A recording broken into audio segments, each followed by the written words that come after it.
BPSC TRE 3.0 में जो अगर बात करें हम लोग जो एनआईओएस डीएलएड वाले कैंडिडेट हैं, ठीक है, एनआईओएस जो 18 महीने के जो एनआई डीएलएड वाले कैंडिडेट हैं, इनको आपको पता है कि टीआरई 1 की भर्ती में सम्मिलित किया गया था और टीआरई 2.0 की भर्ती में सम्मिलित किया गया था।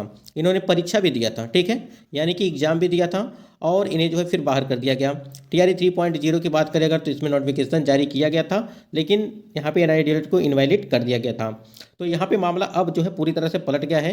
अभी आपने देखा होगा कि एनआई डीएलएड को जो है यहाँ पे फिर से जो है सुप्रीम कोर्ट के आदेश के अनुसार जो है उनको यहाँ पे वैलिड किया गया था। लेकिन आप यहाँ पे अगर देखेंगे तो इसको लेकर के एक अपडेट यहाँ पे दी गई है और यहाँ पे देखिए डेली कॉज लिस्ट में डेट यहाँ पे क्या लिखी गई है 20/12/2024, यानी कि आज की डेट यहाँ पे है और आज इसकी जो है सुनवाई है, ठीक है।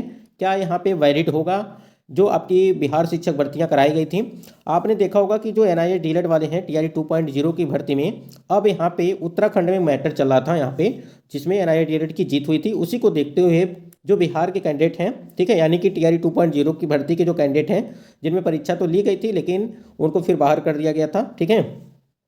तो उसी को देखते हुए यहाँ पे कैंडिडेट ने एक गुहार लगाया है कि यहाँ पे जो है रिजल्ट को लेकर के कि रिजल्ट इनका जो है टीआरई 2.0 की भर्ती वाला इसमें जारी किया जाए, जितने भी कैंडिडेट एनआईए। यहाँ पे देखिए यहाँ पे आज इसकी सुनवाई है, ठीक है, 10:30 यानी कि 10:30 बजे। और यहाँ पे देखिए ऑनरेबल मिस्टर जस्टिस यहाँ पे दिया गया है सभी। और उसके बाद से अगर यहाँ पे बात करें तो देखिए यहाँ पे सब कुछ मेंशन किया गया है, ठीक है। मेंशन मेमो देखिए ओनली नंबर यहाँ पे दिया गया is listed under this item यहाँ पे, ठीक है। ये सारी प्रक्रिया यहाँ पे दी गई है। तो उसके बाद देखिए यहाँ पे जब सुनवाई होगी, ठीक है, इसमें क्या कुछ सुनवाई होगा उसको लेकर के हम जरूर यहाँ पे आपको बताएंगे कि क्या कुछ अपडेट निकल के आई है। क्या एनआईओएस डीएलएड वाले जो कैंडिडेट हैं उनको इसमें सम्मिलित किया जाएगा या नहीं किया जाएगा? क्योंकि देखिए सुप्रीम कोर्ट का पहले भी आर्डर आ चुका है कि इनको जो है भर्ती में जो यहाँ पे जो भर्ती प्रक्रिया कराई गई उसमें सम्मिलित किया जाए और वो वैलिड माने जाएंगे, ठीक है। जो 2023 का जजमेंट आया था उस टाइम पे। तो जो एनआईएस डीएलएड वाले कैंडिडेट हैं इनकी वजह से जो आपकी टीआरई 3.0 की भर्ती या जो भी भर्ती है उस पर स्टे लग सकती है, जिसमें यहाँ पे उनको सम्मिलित किया गया था। अब टीआरई 3.0 की अगर भर्ती की बात करें हम लोग तो उसमें नोटिफिकेशन में आप देखेंगे कि एनआईएस डीएलएड वालों को सम्मिलित नहीं किया गया था। लेकिन सुप्रीम कोर्ट के द्वारा ये भी चीज़ बताई गई थी कि जो 2023 में जब इसका जजमेंट आया था एनआईएस डीएलएड को जो बाहर किया गया था, अब जो जजमेंट आया है कि एनआईएस डीएलएड को जो है वैलिड किया जाता है।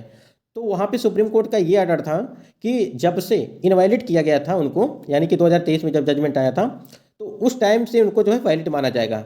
यानी कि जो आपकी भर्तियां हुई हैं उसमें यहाँ पे जो है एनआईए डीएलएड को जो है मान्य किया जाएगा।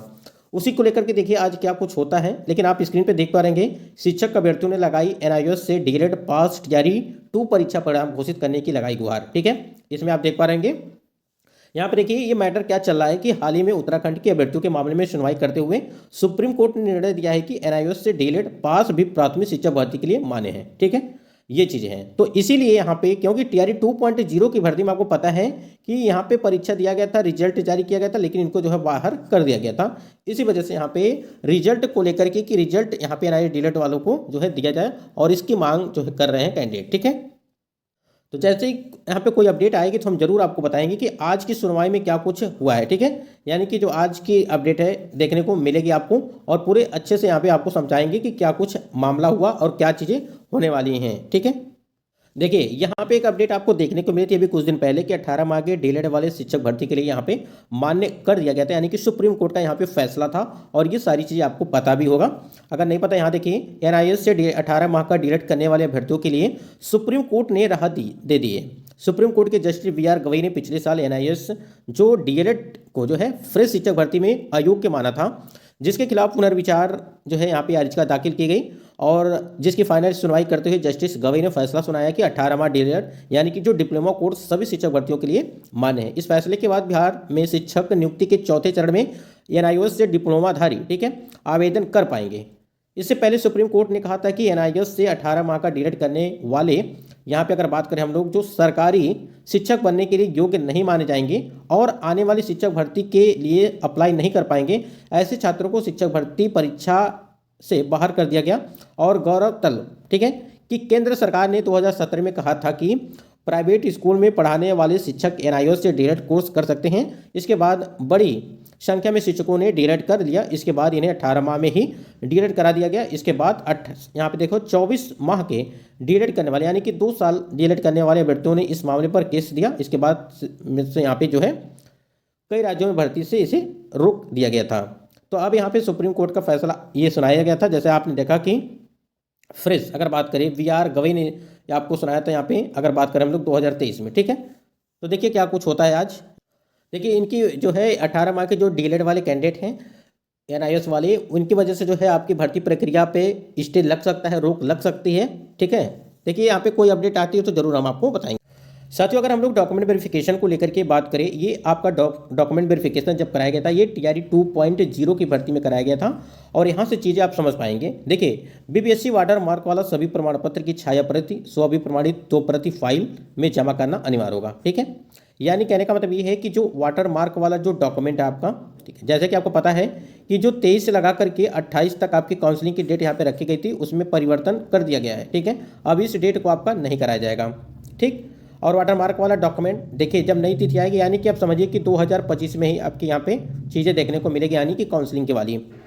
तो यहाँ पे देखिए, यहाँ पे दिया गया है TRE 2 तो यहाँ पे देखिए TRE 3.0 का एडमिट कार्ड, ठीक है, आवेदन पत्र यानी कि जो आपने फॉर्म अप्लाई किया था, और 10वीं का अंक पत्र है और मूल प्रमाण पत्र है। इसके बाद 12वीं का अंक पत्र, उसके बाद यहाँ पे मूल प्रमाण पत्र है, उसके बाद स्नातक का और स्नातकोत्तर का, ठीक है, उसका अंक पत्र और मूल प्रमाण पत्र, औपबंधिक प्रमाण पत्र, ठीक है। ये सारी चीज़ें आपके पास होनी चाहिए।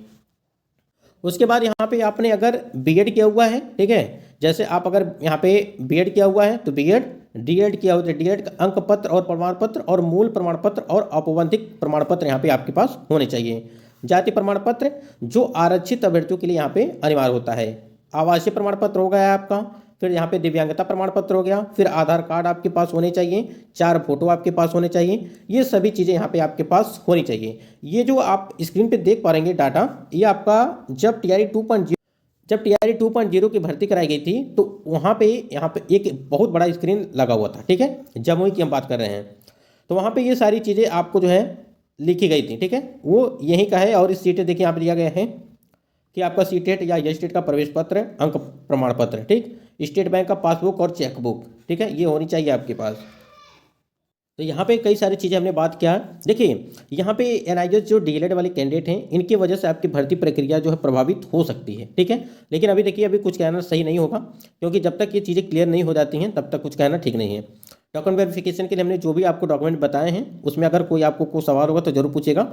और यहाँ पे अगर बात करें वाटर मार्क वाला डॉक्यूमेंट, देखिए यहाँ पे बात करें अगर, देखिए 16 से लगा करके 20 तारीख तक आपकी काउंसलिंग की डेट रखी गई थी, यहाँ पे अब ये नहीं होगा। अब यहाँ पे 23 से लगा करके 28 तक रखी गई थी, ये भी आपका नहीं कराया जाएगा, ठीक है। उसके बाद यहाँ पे एक अगली डेट, यानी कि यहाँ पे नया डेट आपको जो है दिया जाएगा काउंसलिंग के लिए, उस पर होगा। तो जो भी कैंडिडेट यहाँ पे DV के लिए तैयारी बना रहे हैं, सबसे पहले तो अपने जो है डॉक्यूमेंट को वो सही करके रखें, ठीक है, क्योंकि जितना आपको समय दिया जा रहा है शायद ही आप किसी को समय दिया जाएगा। तो आप इसमें अगर आप सुधार नहीं कर पाएंगे, कोई डॉक्यूमेंट त्रुटि है, तो आपके लिए कहीं ना कहीं आप गलती कर रहे हैं फिर, ठीक है। रिजल्ट अगर बात करें PGT के रिजल्ट यानी कि 11वीं और 12वीं की, तो लगभग यहाँ पे दिसंबर में, यानी कि लगभग 27 से लगा करके 29 के बीच में आपकी यहाँ पे 27 लगा करके 29 दिसंबर के बीच आपके रिजल्ट वो जारी की जाएंगी। काउंसलिंग की डेट आपको बहुत ही जल्द देखने को मिलने वाली है।